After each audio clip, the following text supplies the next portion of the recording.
I was born in Dayton. Okay, were your folks in show business? Oh, we're rolling. Oh, okay. Is that, I know you want to. They were not. They certainly supported me, though. I was an only child, and I was spoiled rotten. And they bought me my first guitar, and when I was 9 years old, and an electric guitar the next year. And so I honestly was pampered, and I learned how to play quickly and to sing. And started my first band when I was 12. Your breakout hit, Hanky Panky, we got to talk about that. It was a big hit in Pittsburgh. How did this all happen?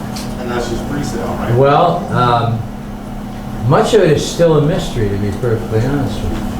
I recorded Hanky Panky in my hometown of Niles, Michigan, in WNIL radio studios in early '64. What do you And it was a song that really? I heard another group play and saw the reaction to it on the dance floor. And we decided to do it with my band. And right at that moment, we signed a little label deal with a little outfit called Snap Records Honestly, out in Michigan. And so we recorded 4 sides. One of them was Hanky Panky. And so Line or anything like that. the record came out. It was a local hit, but we had no distribution, so the record died. And at that point, we sort of forgot about the record. And then in '65, I graduated from high school, and I took my band on the road to the Midwest, and we played bars and clubs, you know. And right in the middle of my 2 weeks in early '66 at this dumpy little club in Janesville, Wisconsin, the guy got shut down for not paying his taxes by the IRS. So we were lucky to get our equipment on, and we went home feeling like real losers, real dogs.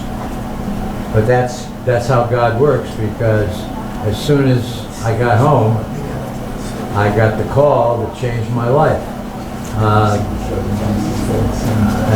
In Pittsburgh, the distributor, Fenway Distributors, they had a little underground business, and they would bootleg records that they thought were good and sell them locally and not pay anybody. So they tried that with Hanky Panky, and they couldn't contain it because it exploded. They sold 80,000 of them in 10 days, and we were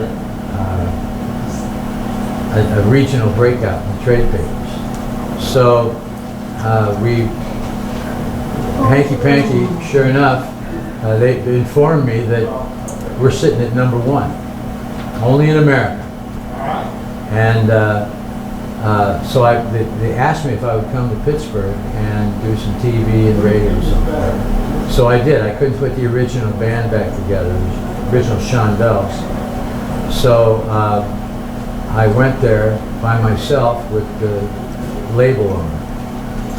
And sure enough, I'm nobody outside of Pittsburgh, and as soon as I cross the city limits, I'm a rock star. So that's how it went.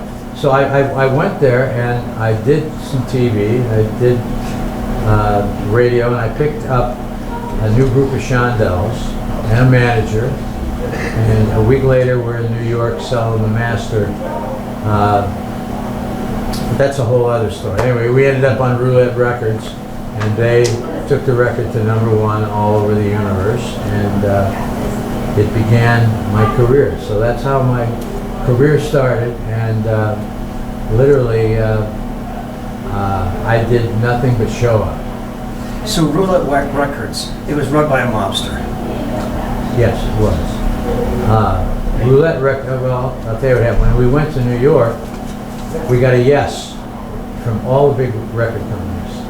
Everybody wanted Hanky Panky. Got a yes from Columbia, got a yes from RCA, Atlantic, Kama Sutra Records. The last place we took the record to was Roulette. And the reason was, you know, Roulette was a small independent label, and so it was the last place we went to. So I went to bed that night feeling like this is going to be great. We got a yes from all the big guys. We're probably going to be with one of the big corporate labels. So the next morning I wake up, about 9 o'clock, we start getting calls from all the other labels saying, listen, we got a pass. And what do you mean you got a pass? I thought we had a deal. And finally, Jerry Wexler up at Atlantic tells us the truth, that Morris Levy, the head of Roulette Records, called all the other labels and scared the hell out of them. They threatened. He called CBS and RCA and all the rest of it and said, back off. This is my freaking record. And he talked just like that too. And so, sure enough, we were going to be on Roulette Records. It was the first offer I couldn't refuse. So,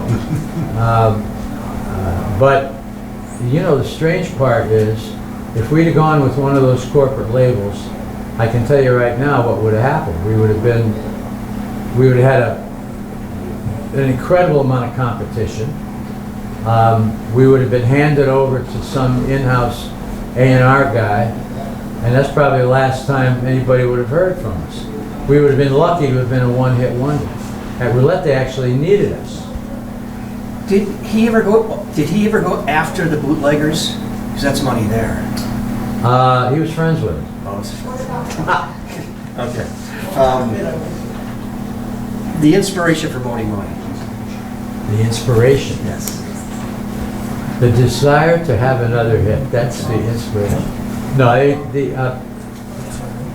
Mony Mony was an accident. We were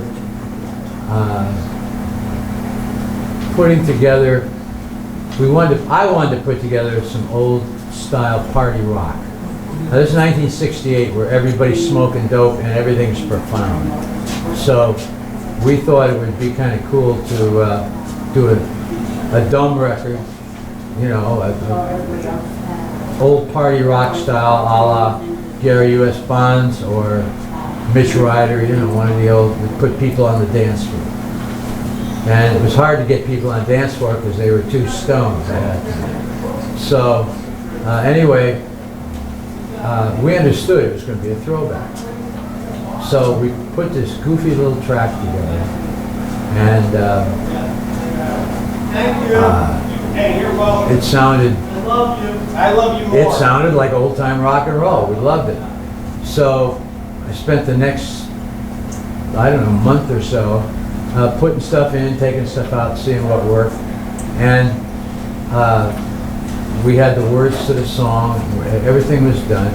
The only thing we didn't have was a title.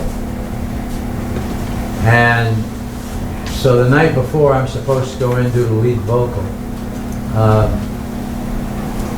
Richie Cordell, my songwriting partner, and I are up at my apartment in New York, and we're trying to come up with a girl's name. You know, a two-syllable girl's name, you know, Sloopy, Boney Maroney, something. And everything sounded so bad, so dumb. So we threw our guitars down, walked out on my terrace, and lit up a cigarette. And the first thing our eyes fall on is the Mutual of New York Insurance Company. M-O-N-Y, with the $ in the middle of the O, and gave you the time and the weather and all that stuff. And we just started laughing because that was perfect. And that became obviously the title of the song, Mutual of New York Insurance Company. That's where it came from. George Harrison sent you a song or something. I didn't Sent understand. me a whole slew of songs. Oh, salute. And you never used them. Well, in 1968, Mony Mony ended up going #1 in England. It was up to that point, it was the biggest record of the 1960s in England. It wasn't that big in the United States, but it was over in Britain. And so George Harrison was producing a group called Grapefruit. And so George and the lead singer were songwriters. So they wrote me a batch of songs, about eight or 10 songs. Demoed them, put them on tape, and George came over and gave them to my manager. And I was very, very flattered and grateful.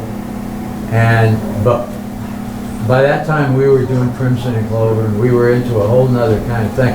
And every one of those songs sounded like Moni Moni. So we really didn't want to go back to that. So I just kind of put it on hold, and we never got around to doing it. I always have wished that we had done that, because he went to such trouble to put that tape together, and I should have done a couple of them. Did you do all the TV shows? With Sullivan, Hullabaloo? Who was your favorite ones? Did you like Sullivan? Was it nerve-wracking? Well, from an importance standpoint, from who was important, you couldn't beat the Sullivan Show. We did it twice, and it was rerun. And he was very good to us, except I've been he told that. couldn't seem to pronounce my name. Rich Little said that to me too. He had a hard time. Well, the week before we were supposed to do the Sullivan Show, we're in LA in the Riot House, they call it, the Hyatt House, and right on Sunset Strip.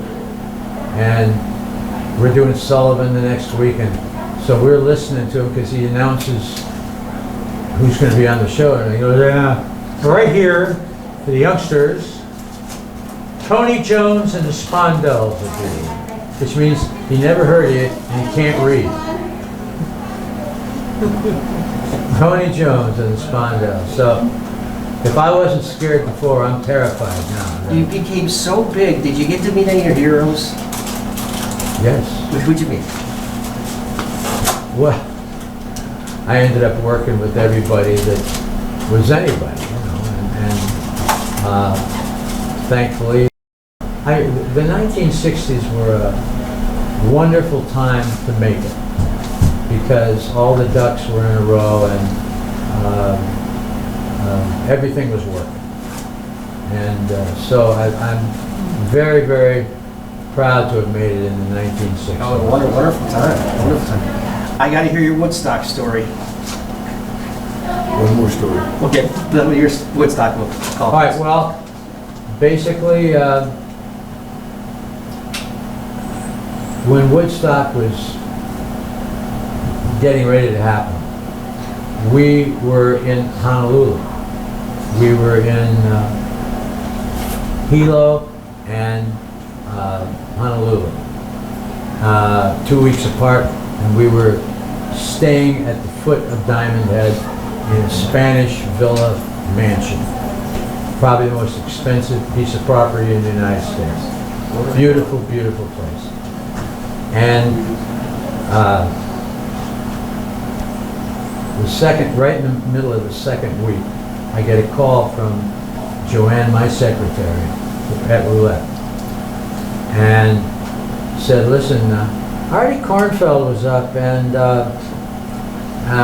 Artie was a friend of mine, a producer, and he was also one of the promoters at Woodstock. And Artie said they'd love to have you come up. It's a pig farm in upstate New York, and they'd love to have you come up and play. What? I just said, are you serious? You want me to leave Paradise, fly 6,000 miles and play a pig farm? Is that what you're saying? I said, well, I'll tell you what. If I'm not there, start without me. And they did. And it was Woodstock. We knew by Friday, when they shut down the freeway, that we screwed up. We should have done that. Thank you for speaking.